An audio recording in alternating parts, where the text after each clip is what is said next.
Hey guys, my name is Ryan. And my name is Miska. And welcome to Overwatch Central. So today's video is a little bit of a different one to our usual content. Instead of looking at the game currently, we're going to take a look back memory lane and check out how some of the heroes have changed over time and how ridiculously overpowered some heroes used to be. There's a strong chance that many of you didn't play in the closed beta, but you may have known about some of the changes that happened in them. So some of these changes may come as a surprise, or you may definitely know about the heroes that we're going to talk about here. But let's get started. Just before we begin though, I want to give a quick shout out to our friends over at GamerLink who are big supporters of Overwatch Central and have been for a while. We are very happy to have them with us. GamerLink is a looking for group app that lets you find other people to play Overwatch with if you want to. You can filter plays via rank, preferred heroes, times they're available to play even, and much more. It's free to download, so you can just have a look and try it out, see if you like it. We have a link in the description that you can click if you want to check it out. It seems like lots of you have been enjoying the app so far, so I hope more of you are looking to give it a go. First on our list is McCree, a hero that has been hit by several heavy nerfs since the game's closed beta-ness. To list them chronologically, he started off with quite a ridiculous effective range. It was at this point where McCree's damage was so overwhelming he could act as a sniper with just his normal left clicks, was decent mid-range, and on top of that his Thunder Hammer dealt massive damage up close and headshot. The first nerf that hit McCree was that he had his ultimate duration and effective range shortened at long distances. At this point, however, McCree was still super strong with his Thunder Hammer. He could pretty much kill a Winston and do significant damage to a hog with it. Especially if he reloaded his weapon, he could do up to 840 damage with 2 Thunder Hammers. So it came as no surprise that that was also nerfed, reducing the damage from 70 per Thunder Hammer shot to about 45, and then also stopping headshots with it as well. Was that all? Nope, he got nerfed again further on into the year when the game launched. He had his base damage nerfed as well. And during all of this, he also used to keep 50% of his ult charge if he didn't use Deadeye, if he cancelled it or it just ran out. Meaning that if the opportunity wasn't quite right, you could always have that 50% ult charge left to quickly get Deadeye again. So he had more damage, better range, stronger Thunder Hammer that used to headshot, as well as a more flexible ultimate, so it came as no surprise that this was all changed. But imagine playing the old McCree nowadays. Seems pretty crazy.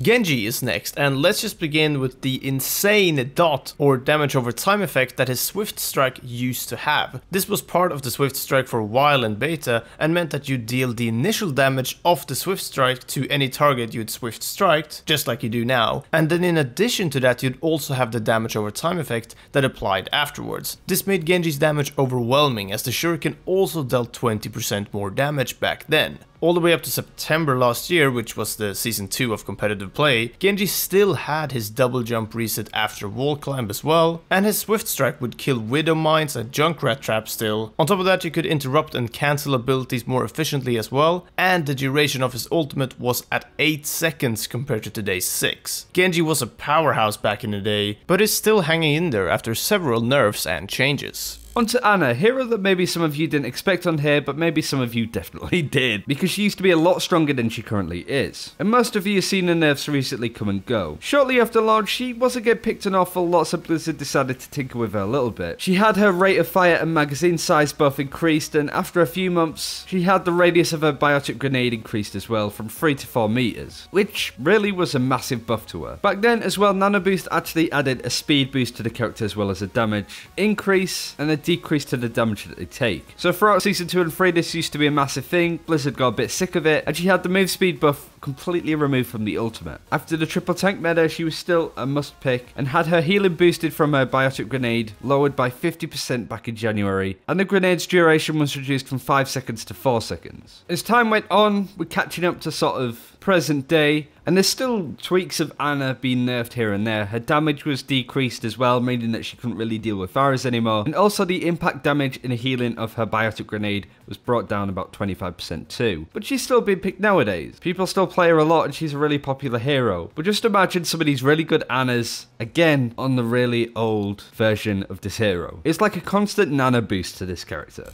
Last but not least, we have Mercy, who has probably been changed the least amount of times compared to other heroes on this list, but has still gone through huge changes. There are 2 main changes that I want to mention here, the main one of those 2 being the resurrection change. Currently she can res allies within a 15 meter radius, so you know how that sort of feels, but back in the Overwatch closed beta, she used to be able to res people within a 40 meter radius. Early on, a lot of players thought this was just a global ability since you'd rarely be further away than 40 meters from anyone on your your team, and the rages just felt massive. People were resurrecting their teammates right as they spawned, and it got a little bit ridiculous after a while. Around the same time, but not for too long as well, luckily, Mercy's damage boost used to also be an increase of 50% in damage. This meant that back then, Mercy could team up with McCree, for example, for headshots dealing over 200 damage. As you can imagine, this wasn't very fun to play against at all, and it was all changed after a few months. And that's it for this time. Thank you very much for watching. Yeah, this game used to be pretty crazy with some of the buffs that they had in it. There's so many other heroes we could have gone over. D.Va is a massive one as well. Reinhardt actually used to ult wider across the point, be able to get ultimate charge whilst he was hitting stuff that he just earth shattered. There were loads of crazy examples of heroes that used to be bizarrely overpowered back in closed beta. But if we did miss any heroes, let us know in the comments below. But that's us done. Take care. We'll see you next time.